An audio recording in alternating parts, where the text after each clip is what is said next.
Doaba radio Doaba radio Doaba radio Doaba radio Doaba radio.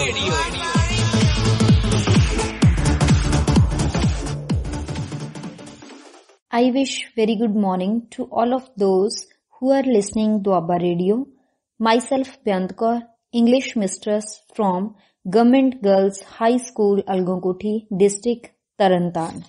Dear students, today we will read a very interesting chapter from your English book of 7th class. This chapter is entitled as Birbal's Khichdi. इसका अर्थ है ਬੀਰਬਲ ਦੀ ਖਿਚੜੀ।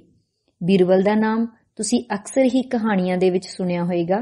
ਆਪਾਂ ਪੜ੍ਹਦੇ ਹਾਂ ਅਕਬਰ ਬੀਰਬਲ ਦੀਆਂ ਕਹਾਣੀਆਂ, ਜਿਸ ਦੇ ਵਿੱਚ ਅਕਬਰ ਦੇ ਦਰਬਾਰ ਦੇ 9 ਰਤਨਾਂ ਦੇ ਵਿੱਚੋਂ ਇੱਕ ਰਤਨ ਹੈ ਬੀਰਬਲ, ਜੋ ਕਿ ਅਕਬਰ ਦਾ ਮਨਪਸੰਦ ਨਵਰਤਨ ਹੈ। ਕਿਉਂਕਿ ਉਹ ਬਹੁਤ ਬੁੱਧੀਮਾਨ ਹੈ। ਆਪਣੀ ਬੁੱਧੀਮਤਾ ਦੇ ਨਾਲ ਉਹ ਅਕਸਰ ਹੀ ਅਕਬਰ ਨੂੰ ਪ੍ਰਭਾਵਿਤ ਕਰਦਾ ਹੈ। ਇਸ ਤਰ੍ਹਾਂ ਦੀ ਇੱਕ ਬਹੁਤ ਹੀ ਇੰਟਰਸਟਿੰਗ ਸਟੋਰੀ ਅੱਜ ਆਪਾਂ ਪੜਾਂਗੇ ਅਕਬਰ ਬੀਰਬਲ ਦੇ ਬਾਰੇ ਦੇ ਵਿੱਚ। ਇਸ ਦਾ ਟਾਈਟਲ ਹੈ ਬੀਰਬਲਸ ਖਿਚੜੀ, ਬੀਰਬਲ ਦੀ ਖਿਚੜੀ। ਖਿਚੜੀ ਤੁਹਾਨੂੰ ਸਾਰਿਆਂ ਨੂੰ ਪਤਾ ਹੋਵੇਗਾ, ਚਾਵਲਾਂ ਤੇ ਮੂੰਗੀ ਤੋਂ ਜੋ ਬਣਾਈ ਜਾਂਦੀ ਹੈ ਖਿਚੜੀ। ਬੀਰਬਲ ਨੇ ਕਿਸ ਤਰ੍ਹਾਂ ਦੀ ਖਿਚੜੀ ਬਣਾਈ ਹੈ ਇਸ ਕਹਾਣੀ ਦੇ ਵਿੱਚ ਆਪਾਂ ਜਾਣਦੇ ਹਾਂ। Dear students, let us read the story. It was winter time. Winter means ਸਰਦੀ ਦਾ ਸਮਾਂ। ਇਹ ਸਰਦੀ ਦਾ ਸਮਾਂ ਸੀ। The ponds and lakes near Akbar's palace were all frozen. Ponds means तालाब, lakes ਝੀਲਾਂ। Near Akbar's palace, palace ਦਾ ਮਤਲਬ ਹੈ ਇੱਥੇ ਰਾਜ ਮਹਿਲ। Were all frozen, frozen ਦਾ ਮਤਲਬ ਫਰੀਜ਼ ਤੋਂ ਬਣਿਆ, ਫਰੀਜ਼ ਫਰੋਜ਼ਨ ਜੰਮ ਜਾਣਾ, ਜੰਮਿਆ ਹੋਣਾ। ਅਕਬਰ ਦੇ ਰਾਜ ਮਹਿਲ ਦੇ ਨੇੜੇ ਜਿੰਨੇ ਵੀ ਤਲਾਬ ਅਤੇ ਝੀਲਾਂ ਸਨ, ਉਹ ਸਾਰਿਆਂ ਦੇ ਵਿੱਚ ਪਾਣੀ ਜੰਮ ਚੁੱਕਾ ਸੀ। ਮਤਲਬ ਤੁਸੀਂ ਸਮਝ ਸਕਦੇ ਹੋ ਕਿ ਕਿੰਨੀ ਜ਼ਿਆਦਾ ਸਰਦੀ ਦੀ ਗੱਲ ਹੈ। ਇਹ ਕਹਾਣੀ ਕਿੰਨੀ ਠੰਡ ਦੀ ਕਹਾਣੀ ਹੈ ਕਿ ਪਾਣੀ ਜੋ ਹੈ ਉਹ ਵੀ ਝੀਲਾਂ ਤਲਾਬਾਂ ਦੇ ਵਿੱਚ ਪਾਣੀ ਜੋ ਹੈ ਉਹ ਜੰਮ ਚੁੱਕਿਆ, ਇੰਨੀ ਜ਼ਿਆਦਾ ਠੰਡ ਹੈ। ਐਟ ਅਕਬਰਸ ਕੋਰਟ, ਅਕਬਰ ਦੇ ਦਰਬਾਰ ਵਿੱਚ। ਅਕਬਰ ਆਸਕਡ ਬੀਰਬਲ, ਅਕਬਰ ਰਾਜਾ ਬੀਰਬਲ ਨੂੰ ਪੁੱਛਦਾ ਹੈ, Tell me one thing, Birbal, ਇੱਕ ਗੱਲ ਦੱਸ ਮੈਨੂੰ Birbal. Do you think a man will do anything for money? Anything means ਕੁਝ ਵੀ, money means ਪੈਸਾ। ਕਹਿੰਦਾ ਤੈਨੂੰ ਕੀ ਲੱਗਦਾ ਹੈ ਕਿ ਕੋਈ ਆਦਮੀ ਪੈਸੇ ਲਈ ਕੁਝ ਵੀ ਕਰ ਸਕਦਾ ਹੈ? ਤੈਨੂੰ ਲੱਗਦਾ ਹੈ ਕਿ ਇਹ ਸੱਚ ਹੈ ਕਿ ਕੋਈ ਆਦਮੀ ਕੁਝ ਵੀ ਕਰ ਸਕਦਾ ਹੈ ਪੈਸੇ ਨੂੰ ਪ੍ਰਾਪਤ ਕਰਨ ਲਈ? ਬੀਰਬਲ ਰਿਪਲਾਈਡ, ਬੀਰਬਲ ਨੇ ਕੀ ਜਵਾਬ ਦਿੱਤਾ? Yes, your majesty, ਕਹਿੰਦਾ ਹਾਂ ਮਹਾਰਾਜ, ਕੋਈ ਕੁਝ ਵੀ ਕਰ ਸਕਦਾ ਹੈ ਪੈਸੇ ਦੇ ਲਈ। ਅਕਬਰ ਆਰਡਰਡ, ਹੁਣ ਅਕਬਰ ਨੇ ਕੀ ਆਰਡਰ ਦਿੱਤਾ, ਕੀ ਆਦੇਸ਼ ਦਿੱਤਾ? ਕਹਿੰਦਾ ਆਲ ਰਾਈਟ, ਠੀਕ ਹੈ। ਦੈਨ ਪ੍ਰੂਵ ਇਟ, ਪ੍ਰੂਵ ਮਤਲਬ ਸਾਬਿਤ ਕਰਨਾ। ਫਿਰ ਕਹਿੰਦਾ ਇਸ ਨੂੰ ਸਾਬਿਤ ਕਰਕੇ ਦਿਖਾ ਤੂੰ ਕਿ ਕੋਈ ਇਨਸਾਨ ਪੈਸਾ ਪ੍ਰਾਪਤ ਕਰਨ ਦੇ ਲਈ ਕੁਝ ਵੀ ਕਰ ਸਕਦਾ ਹੈ। ਇਸ ਚੀਜ਼ ਨੂੰ ਤੂੰ ਪ੍ਰੂਵ ਕਰ, ਸਾਬਿਤ ਕਰ। ਦ ਨੈਕਸਟ ਡੇ, ਅਗਲੀ ਸਵੇਰ, ਅਗਲੇ ਦਿਨ, Birbal came to the court, Birbal ਦਰਬਾਰ ਦੇ ਵਿੱਚ ਆਇਆ। ਅਲੋਂਗ ਵਿਦ ਅ ਪੂਅਰ ਬ੍ਰਾਹਮਣ, ਆਪਣੇ ਨਾਲੋਂ ਕਿਸ ਨੂੰ ਲੈ ਕੇ ਆਇਆ? ਇੱਕ ਗਰੀਬ ਬ੍ਰਾਹਮਣ ਨੂੰ ਲੈ ਕੇ ਆਇਆ। He was extremely poor, extremely ਬਹੁਤ ਜ਼ਿਆਦਾ, ਪੂਅਰ ਮੀਨਸ ਗਰੀਬ, ਉਹ ਬਹੁਤ ਜ਼ਿਆਦਾ ਗਰੀਬ ਸੀ। And his family was starving, family means ਪਰਿਵਾਰ, ਸਟਾਰਵਿੰਗ ਦਾ ਮਤਲਬ ਹੈ ਭੁੱਖਾ, ਭੁੱਖ ਨਾਲ ਮਰਨਾ। ਉਸਦਾ ਪਰਿਵਾਰ ਭੁੱਖ ਦੇ ਨਾਲ ਮਰ ਰਿਹਾ ਸੀ। He had no money to feed them, feed ਮਤਲਬ ਭੋਜਨ ਦੇ ਲਈ। ਉਸ ਬ੍ਰਾਹਮਣ ਦੇ ਕੋਲ ਆਪਣੇ ਪਰਿਵਾਰ ਨੂੰ ਭੋਜਨ ਦੇਣ ਦੇ ਲਈ ਪੈਸੇ ਨਹੀਂ ਸਨ। Birbal said to the king, Birbal ਨੇ ਰਾਜੇ ਨੂੰ ਕਿਹਾ, the Brahmin is ready to do anything for the sake of money, ਕਿ ਇਹ ਬ੍ਰਾਹਮਣ ਜੋ ਹੈ ਉਹ ਪੈਸੇ ਦੇ ਲਈ ਕੁਝ ਵੀ ਕਰਨ ਲਈ ਤਿਆਰ ਹੈ। ਅਕਬਰ ਆਸਕਡ, ਅਕਬਰ ਨੇ ਕਿਹਾ, ਵਿਲ ਹੀ ਡੂ ਵਾਟ ਆਈ ਸੇ, ਕੀ ਕਹਿੰਦਾ ਉਹ ਕਰੇਗਾ ਜੋ ਵੀ ਮੈਂ ਕਹਾਂਗਾ। Anything if I get some money to feed my family, said the poor Brahmin before Birbal could reply, Birbal ਦੇ ਜਵਾਬ ਦੇਣ ਤੋਂ ਪਹਿਲਾਂ ਹੀ ਉਸ ਗਰੀਬ ਬ੍ਰਾਹਮਣ ਨੇ ਕੀ ਜਵਾਬ ਦਿੱਤਾ? Anything if I get some money to feed my family. ਕਹਿੰਦਾ ਮੈਂ ਕੁਝ ਵੀ ਕਰ ਸਕਦਾ ਹਾਂ ਜੇਕਰ ਮੈਨੂੰ ਕੁਝ ਪੈਸੇ ਮਿਲਣ ਜਿਸ ਦੇ ਨਾਲ ਮੈਂ ਆਪਣੇ ਪਰਿਵਾਰ ਨੂੰ ਭੋਜਨ ਖਵਾ ਸਕਾਂ। The king said to the Brahmin, ਹੁਣ ਰਾਜੇ ਨੇ ਬ੍ਰਾਹਮਣ ਨੂੰ ਕਿਹਾ, stand inside the frozen pond all through the night without any clothes and I will give you 2000 gold coins। ਹੁਣ ਰਾਜੇ ਨੇ ਬ੍ਰਾਹਮਣ ਨੂੰ ਕੀ ਕਿਹਾ? ਕਹਿੰਦਾ ਸਟੈਂਡ ਇਨਸਾਈਡ ਦਾ ਫਰੋਜ਼ਨ ਪੌਂਡ, ਫਰੋਜ਼ਨ ਪੌਂਡ ਜਿਸ ਦੇ ਵਿੱਚ ਪਾਣੀ ਜੰਮਿਆ ਹੋਇਆ ਹੈ, ਉਸ ਤਲਾਬ ਦੇ ਵਿੱਚ ਜਾ ਕੇ ਖੜ। all through the night, ਪੂਰੀ ਰਾਤ ਤੋਂ ਉਸ ਤਲਾਬ ਦੇ ਵਿੱਚ ਖੜਨਾ ਹੈ। without any clothes, ਬਿਨਾਂ ਕੱਪੜਿਆਂ ਤੋਂ। and I will give you 2000 gold coins, ਤੇ ਇਸ ਦੇ ਲਈ ਮੈਂ ਤੈਨੂੰ ਕੀ ਇਨਾਮ ਦੇਵਾਂਗਾ? 2000 ਸੋਨੇ ਦੇ ਸਿੱਕੇ ਦੇਵਾਂਗਾ। ਜੇਕਰ ਤੂੰ ਪੂਰੀ ਰਾਤ ਬਿਨਾਂ ਕੱਪੜਿਆਂ ਤੋਂ ਇਸ ਜੰਮੇ ਹੋਏ ਤਲਾਬ ਦੇ ਵਿੱਚ ਖੜੇਗਾ ਤਾਂ ਮੈਂ ਤੈਨੂੰ 2000 ਸੋਨੇ ਦੇ ਸਿੱਕੇ ਦੇਵਾਂਗਾ। ਦ ਪੂਰ ਬ੍ਰਾਹਮਣ ਨੀਡਡ ਮਨੀ, ਹੁਣ ਉਸ ਗਰੀਬ ਬ੍ਰਾਹਮਣ ਨੂੰ ਪੈਸੇ ਦੀ ਜ਼ਰੂਰਤ ਸੀ। ਨੀਡਡ ਮੀਨਸ ਜ਼ਰੂਰਤ ਸੀ।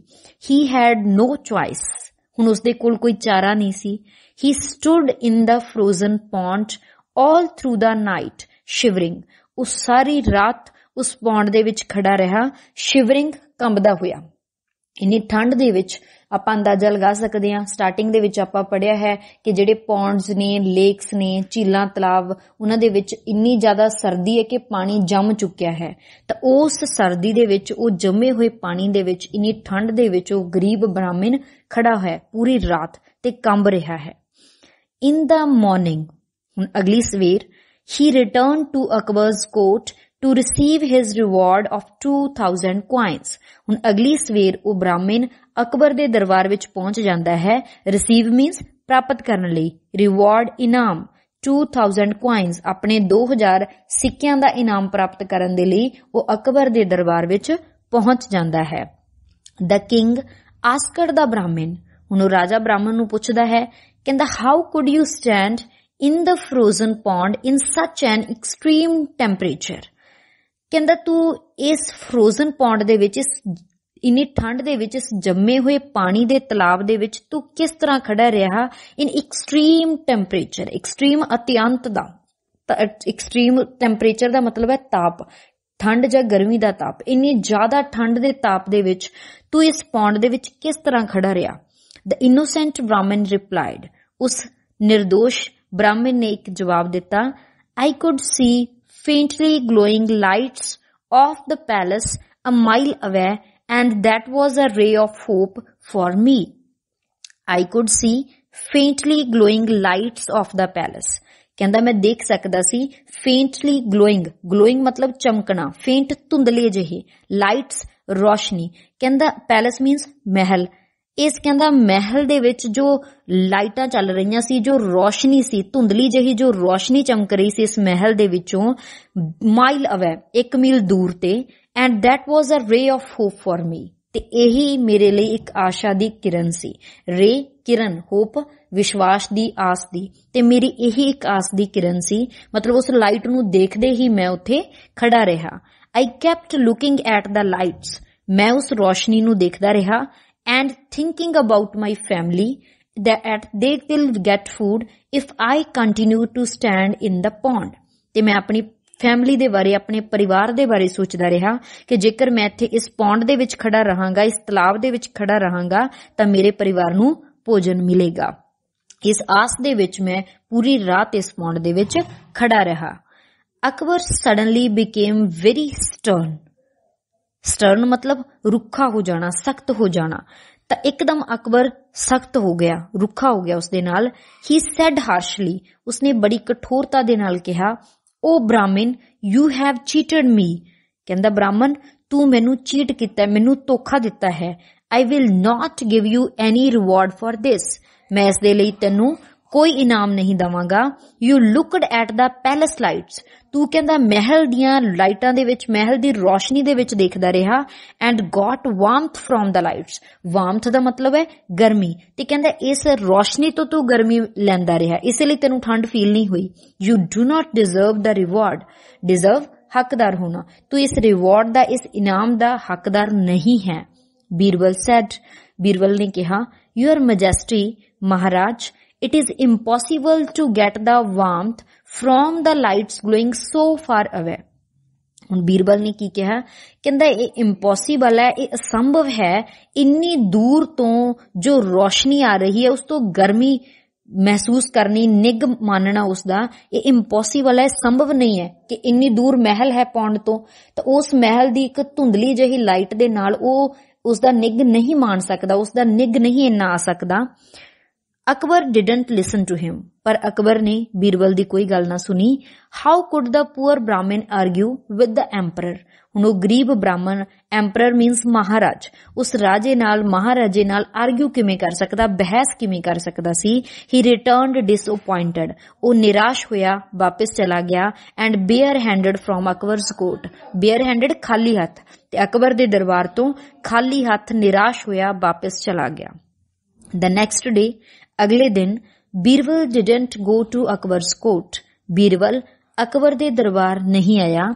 He sent a messenger to the emperor, ਉਸਨੇ ਮਹਾਰਾਜ ਨੂੰ ਇੱਕ ਮੈਸੇਂਜਰ ਭੇਜਿਆ। ਮੈਸੇਂਜਰ ਦਾ ਮਤਲਬ ਹੈ ਦੂਤ। ਦੂਤ ਕੌਣ ਹੁੰਦਾ ਹੈ? ਮੈਸੇਂਜਰ, ਜਿਹੜਾ ਮੈਸੇਜ ਲੈ ਕੇ ਜਾਂਦਾ, ਜਿਹੜਾ ਸਾਡਾ ਸੰਦੇਸ਼ ਲੈ ਕੇ ਜਾਂਦਾ। ਰਾਜਿਆਂ ਦੇ ਦਰਬਾਰ ਦੇ ਵਿੱਚ ਜੋ ਸੰਦੇਸ਼ ਲੈ ਕੇ ਜਾਂਦੇ ਸੀ ਉਹਨਾਂ ਨੂੰ ਕਹਿੰਦੇ ਨੇ ਦੂਤ। ਤਾਂ ਹੁਣ ਬੀਰਬਲ ਨੇ ਇੱਕ ਦੂਤ ਨੂੰ ਆਪਣਾ ਸੰਦੇਸ਼ ਦੇ ਕੇ ਮਹਾਰਾਜ ਕੋਲ ਭੇਜਿਆ, saying that he would come to the court, ਤੇ ਉਸਨੇ ਕਿਹਾ ਕਿ ਮੈਂ ਦਰਬਾਰ ਦੇ ਵਿੱਚ ਆਵਾਂਗਾ only after his khichdi gets cooked. ਕਦੋਂ ਆਵਾਂਗਾ? ਜਦੋਂ ਮੇਰੀ ਖਿਚੜੀ ਪੱਕ ਜਾਏਗੀ। ਕੁੱਕ ਦਾ ਮਤਲਬ ਪੱਕਣਾ। ਕਹਿੰਦਾ ਮੈਂ ਉਦੋਂ ਹੀ ਦਰਬਾਰ ਚ ਆਵਾਂਗਾ ਜਦੋਂ ਮੇਰੀ ਖਿਚੜੀ ਪੱਕ ਜਾਏਗੀ। ਹੁਣ ਆਪਾਂ ਵੇਖਦੇ ਹਾਂ ਕਿ ਚੈਪਟਰ ਦਾ ਜੋ ਟਾਈਟਲ ਹੈ ਬੀਰਬਲਸ ਖਿਚੜੀ, ਉਹ ਕਿਉਂ ਪਿਆ ਹੈ। ਹੁਣ ਬੀਰਬਲ ਦੀ ਕਿਸ ਤਰ੍ਹਾਂ ਦੀ ਖਿਚੜੀ ਹੈ ਉਹ ਆਪਾਂ ਨੂੰ ਅੱਗੇ ਪੜ੍ਹ ਕੇ ਪਤਾ ਚੱਲੇਗਾ। Birbal didn't turn up even after 5 days, 5 ਦਿਨ ਲੰਘ ਚੁੱਕੇ ਹੈ ਪਰ ਬੀਰਬਲ ਦਰਬਾਰ ਦੇ ਵਿੱਚ ਨਹੀਂ ਆਇਆ।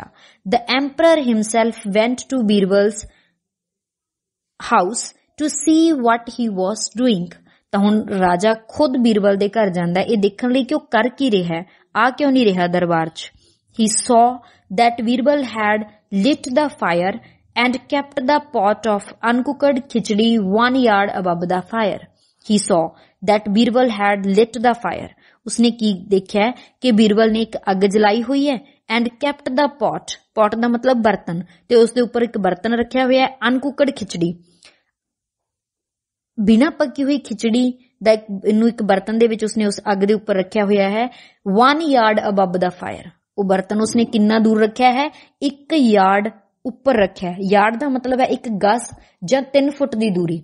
ਉਸਨੇ ਨੀਚੇ ਅੱਗ ਜਲਾਈ ਹੋਈ ਹੈ ਤੇ ਉਹ ਜਿਹੜਾ ਖਿਚੜੀ ਵਾਲਾ ਬਰਤਨ ਹੈ ਉਸਨੇ 3 ਫੁੱਟ ਉੱਚਾ ਰੱਖਿਆ ਹੋਇਆ ਹੈ।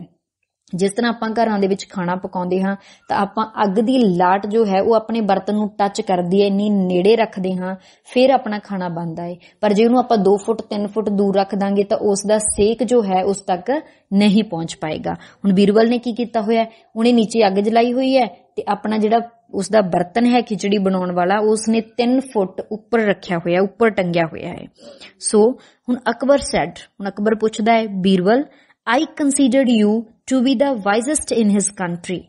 ਕਹਿੰਦਾ ਮੈਂ ਤਾਂ ਤੈਨੂੰ ਵਾਈਜ਼ੈਸਟ, ਸਭ ਤੋਂ ਬੁੱਧੀਮਾਨ ਮੰਨਦਾ ਸੀ ਕਿ ਇਸ ਰਾਜ ਦੇ ਵਿੱਚ, ਇਸ ਦੇਸ਼ ਦੇ ਵਿੱਚ ਤੂੰ ਸਭ ਤੋਂ ਜ਼ਿਆਦਾ ਬੁੱਧੀਮਾਨ ਹੈ, but you have proved me wrong, ਪਰ ਤੂੰ ਕਹਿੰਦਾ ਮੈਨੂੰ ਗਲਤ ਸਾਬਿਤ ਕਰ ਦਿੱਤਾ। ਮਤਲਬ ਤੂੰ ਤਾਂ ਮੂਰਖ ਹੈ, ਤੂੰ ਅੱਗੇ ਨਹੀਂ ਜਿਹੜੀ ਹੈ ਨੀਚੇ ਮਚਾਈ ਹੋਈ ਹੈ ਤੇ ਉਹ ਬਰਤਨ ਇੰਨੀ ਦੂਰ ਤੋਂ ਰੱਖਿਆ ਹੋਇਆ ਹੈ, ਤੂੰ ਤਾਂ, ਤੇਰੇ 'ਚ ਤਾਂ ਦਿਮਾਗ ਨਹੀਂ ਹੈ ਬਿਲਕੁਲ ਵੀ। Birbal said, why your majesty, ਹੁਣ ਬੀਰਬਲ ਪੁੱਛਦਾ ਹੈ ਕਿ ਕਿਉਂ ਮਹਾਰਾਜ। Akbar said, how will the khichdi get cooked, ਕਹਿੰਦਾ ਖਿਚੜੀ ਕਿੱਦਾਂ ਪੱਕੇਗੀ, when it is 1 yard above the fire, ਜਦੋਂ ਕਹਿੰਦਾ ਇਹ ਅੱਗ ਤੋਂ 1 ਯਾਰਡ 1 ਗਜ਼ ਦੂਰ ਹੈ, 3 ਫੁੱਟ ਦੂਰ ਹੈ, ਤਾਂ ਖਿਚੜੀ ਕਿਵੇਂ ਪੱਕੇਗੀ। What is wrong with you Birbal, ਤੈਨੂੰ ਕੀ ਹੋ ਗਿਆ ਹੈ Birbal. Birbal kept stirring the pot, stirring means ਹਿਲਾਉਣਾ। ਬੀਰਬਲ ਜਿਹੜਾ ਹੈ ਪੋਟ ਨੂੰ ਹਿਲਾਉਂਦੇ ਹੋਏ ਬੋਲਿਆ, ਓ ਮਾਈ ਗ੍ਰੇਟ ਐਂਪਰਰ, ਮੇਰੇ ਮਹਾਨ ਮਹਾਰਾਜ, when it is possible for a person to receive warmth from the faintly glowing lights a mile away, then it should be possible for this khichdi, which is just a yard above the fire, to get cooked. ਹੁਣ ਦੇਖੋ ਕੀ ਜਵਾਬ ਦਿੱਤਾ ਬੀਰਬਲ ਨੇ, ਕਹਿੰਦਾ when it is possible for a person, ਕਹਿੰਦਾ ਜੇ ਕਿਸੇ ਇਨਸਾਨ ਲਈ ਇਹ ਸੰਭਵ ਹੋ ਸਕਦਾ ਹੈ to receive warmth from the faintly glowing lights a mile away, 1 ਮੀਲ ਦੂਰ ਤੋਂ ਧੁੰਦਲੀ ਰੋਸ਼ਨੀ ਤੋਂ ਜੇ ਕੋਈ ਗਰਮੀ ਪ੍ਰਾਪਤ ਕਰ ਸਕਦਾ ਹੈ then it should be possible, ਇਹ ਵੀ ਕਹਿੰਦਾ ਫਿਰ ਸੰਭਵ ਹੋਣਾ ਚਾਹੀਦਾ ਹੈ for this khichdi which is just a yard above the fire to get cooked, ਜਿਹੜੀ ਕਿ ਕਹਿੰਦਾ ਸਿਰਫ 3 ਫੁੱਟ ਦੀ ਦੂਰੀ ਤੇ 1 ਗਜ਼ ਦੂਰੀ ਤੇ ਅੱਗ ਤੋਂ, ਤਾਂ ਕਹਿੰਦਾ ਇਹ ਤਾਂ ਫਿਰ ਬਿਲਕੁਲ ਪੱਕਣੀ ਚਾਹੀਦੀ ਹੈ। ਹੁਣ ਦੇਖੋ ਬੀਰਬਲ ਕੀ ਕਰ ਰਿਹਾ ਹੈ, ਆਪਣੀ ਸਿਆਣਪ ਦੇ ਨਾਲ ਉਹ ਕੋਰਲੇਟ ਕਰ ਰਿਹਾ ਹੈ ਉਸ ਗਰੀਬ ਬ੍ਰਾਹਮਣ ਦੀ ਕਹਾਣੀ ਨੂੰ, ਇਸ ਦੇ ਥਰੂ ਉਹ ਜਿਹੜਾ ਹੈ ਉਹ ਅਕਬਰ ਨੂੰ ਇੱਕ ਸੰਦੇਸ਼ ਦੇਣਾ ਚਾਹੁੰਦਾ ਹੈ, ਮੈਸੇਜ ਦੇਣਾ ਚਾਹੁੰਦਾ, ਉਹਨੂੰ ਸਬਕ ਸਿਖਾਉਣਾ ਚਾਹੁੰਦਾ ਹੈ। ਕਹਿੰਦਾ ਹੈ ਕਿ ਜੇ ਗਰੀਬ ਬ੍ਰਾਹਮਣ ਉਥੋਂ ਰੋਸ਼ਨੀ, ਉਸ ਰੋਸ਼ਨੀ ਤੋਂ, ਧੁੰਦਲੀ ਰੋਸ਼ਨੀ ਤੋਂ ਗਰਮੀ ਲੈ ਕੇ ਸਾਰੀ ਰਾਤ ਉਸ ਠੰਡ ਦੇ ਵਿੱਚ ਖੜਾ ਰਹਿ ਸਕਦਾ ਹੈ ਤਾਂ ਫਿਰ ਮੇਰੀ ਖਿਚੜੀ ਕਿਉਂ ਨਹੀਂ ਪੱਕੂਗੀ, ਕਿਉਂਕਿ ਇਹ ਤਾਂ ਉਸ ਤੋਂ ਫਿਰ ਵੀ ਨੇੜੇ ਹੈ, ਫਿਰ ਇਹ ਤਾਂ ਜ਼ਰੂਰ ਪੱਕਣੀ ਚਾਹੀਦੀ ਹੈ। Akbar realised his mistake, realise ਹੋਣਾ, ਮਹਿਸੂਸ ਹੋ ਜਾਣਾ, ਉਸਨੂੰ ਆਪਣੀ ਗਲਤੀ ਦਾ ਅਹਿਸਾਸ ਹੋ ਗਿਆ, ਉਸਨੇ ਆਪਣੀ ਗਲਤੀ ਮੰਨ ਲਈ। ਹੀ ਕਾਲਡ ਦਾ ਪੂਅਰ ਬ੍ਰਾਹਮਣ, ਉਸਨੇ ਉਸ ਗਰੀਬ ਬ੍ਰਾਹਮਣ ਨੂੰ ਬੁਲਾਇਆ and give him 2000 gold coins, ਤੇ ਉਸਨੂੰ ਉਸਦੇ 2000 ਸੋਨੇ ਦੇ ਸਿੱਕੇ ਦਿੱਤੇ।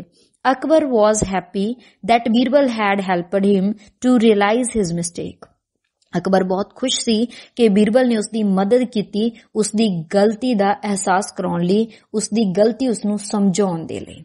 ਸੋ ਇਹ ਸੀ ਆਪਣੀ ਬੀਰਬਲਸ ਖਿਚੜੀ, ਬੀਰਬਲ ਦੀ ਖਿਚੜੀ, ਕਿ ਕਿਸ ਤਰ੍ਹਾਂ ਬੀਰਬਲ ਨੇ ਆਪਣੀ ਸਿਆਣਪ ਦੇ ਨਾਲ ਅਕਬਰ ਨੂੰ ਉਸਦੀ ਗਲਤੀ ਦਾ ਅਹਿਸਾਸ ਵੀ ਕਰਾਇਆ ਤੇ ਉਸ ਗਰੀਬ ਬ੍ਰਾਹਮਣ ਨੂੰ ਉਸਦਾ ਬਣਦਾ ਇਨਾਮ, ਉਸਦਾ ਰਿਵਾਰਡ ਵੀ ਦਿਲਾਇਆ। ਆਈ ਹੋਪ ਕਿ ਤੁਹਾਨੂੰ ਇਹ ਸਟੋਰੀ ਸਮਝ ਵੀ ਆਈ ਹੋਏਗੀ ਤੇ ਬਹੁਤ ਹੀ ਇੰਟਰਸਟਿੰਗ ਵੀ ਲੱਗੀ ਹੋਏਗੀ। So dear students, now let's do question answers. First question, what time of the year was it in the story? what time, ਕਿਹੜਾ ਸਮਾਂ ਸੀ ਸਾਲ ਦਾ ਇਸ ਕਹਾਣੀ ਦੇ ਵਿੱਚ? ਹੁਣ ਆਪਾਂ ਪੜ੍ਹਿਆ ਹੈ ਨਾ ਸਟਾਰਟਿੰਗ ਦੇ ਵਿੱਚ ਹੀ ਕਿ it was winter time, ਸਰਦੀ ਦਾ ਸਮਾਂ ਸੀ। so it's very easy, ਤੁਸੀਂ ਲਿਖ ਸਕਦੇ ਹੋ ਕਿ it was winter time। second question, what had happened to the ponds and lakes? what had happened, what Ki happened ਹੋਣਾ, ponds ਤੇ lakes ਨੂੰ, ਤਲਾਬਾਂ ਤੇ ਨਦੀਆਂ ਨੂੰ ਕੀ ਹੋਇਆ ਸੀ? ਕੀ ਹੋਇਆ ਸੀ? they were all frozen, ਉਹ ਸਾਰੇ ਜੰਮ ਚੁੱਕੇ ਸੀ, ਪਾਣੀ ਜੰਮ ਚੁੱਕਿਆ ਸੀ ਉਹਨਾਂ ਦੇ ਵਿੱਚ, ਇੰਨੀ ਜ਼ਿਆਦਾ ਸਰਦੀ ਸੀ। now third question, what did Akbar want to know? Akbar ਕੀ ਜਾਣਨਾ ਚਾਹੁੰਦਾ ਸੀ? ਕੀ ਜਾਣਨਾ ਚਾਹੁੰਦਾ ਹੈ ਸੀ ਅਕਬਰ ਇਸ ਕਹਾਣੀ ਦੇ ਵਿੱਚ? he wanted to know that do you think that a man will do anything for money? ਉਹ ਕੀ ਜਾਣਨਾ ਚਾਹੁੰਦਾ ਸੀ? ਕੀ ਤੁਹਾਨੂੰ ਲੱਗਦਾ ਹੈ ਕਿ ਕੋਈ ਆਦਮੀ ਪੈਸੇ ਦੇ ਲਈ ਕੁਝ ਵੀ ਕਰੇਗਾ, ਕੁਝ ਵੀ ਕਰਨ ਲਈ ਤਿਆਰ ਹੋ ਜਾਏਗਾ? ਤੁਹਾਨੂੰ ਲੱਗਦਾ ਹੈ? ਇਹ ਜਾਣਨਾ ਚਾਹੁੰਦਾ ਸੀ। fourth question, why did the Brahman accept Akbar's challenge? ਉਸ ਬ੍ਰਾਹਮਣ ਨੇ ਅਕਬਰ ਦਾ ਚੈਲੰਜ ਕਿਉਂ ਸਵੀਕਾਰ ਕੀਤਾ? ਕਿਉਂ ਸਵੀਕਾਰ ਕੀਤਾ ਸੀ? Because he had no money to feed his family. ਹੁਣ ਆਪਾਂ ਚੈਪਟਰ ਦੇ ਵਿੱਚ ਪੜ੍ਹਿਆ ਹੀ ਹੈ ਕਿ ਉਸਦੇ ਕੋਲ ਆਪਣੀ ਫੈਮਿਲੀ ਨੂੰ, ਆਪਣੇ ਪਰਿਵਾਰ ਨੂੰ ਭੋਜਨ ਖਵਾਉਣ ਦੇ ਲਈ ਪੈਸੇ ਨਹੀਂ ਸਨ। Now fifth question, how much money did Akbar agree to give to the Brahmin? How much means ਕਿੰਨੀ, ਮਨੀ ਪੈਸੇ। ਅਕਬਰ ਕਿੰਨੇ ਪੈਸੇ ਦੇਣ ਲਈ ਸਹਿਮਤ ਹੋਇਆ ਸੀ ਬ੍ਰਾਹਮਣ ਨੂੰ? ਬ੍ਰਾਹਮਣ ਨੂੰ ਕਿੰਨੇ ਪੈਸੇ ਦੇਣ ਲਈ ਸਹਿਮਤ ਹੋਇਆ ਉਹ? 2000 ਗੋਲਡ ਕੁਆਇਨਸ, ਸੋਨੇ ਦੇ 2000 ਸਿੱਕੇ ਦੇਣ ਲਈ ਸਹਿਮਤ ਹੋਇਆ ਸੀ। ਸੋ these were all 5 questions. I hope that you will have understand all these questions ਤੇ ਤੁਹਾਨੂੰ ਸਟੋਰੀ ਵੀ ਸਮਝ ਲੱਗ ਚੁੱਕੀ ਹੋਏਗੀ। Thank you so much for listening me. Doaba radio, Doaba radio, Doaba radio, Doaba radio, Doaba radio.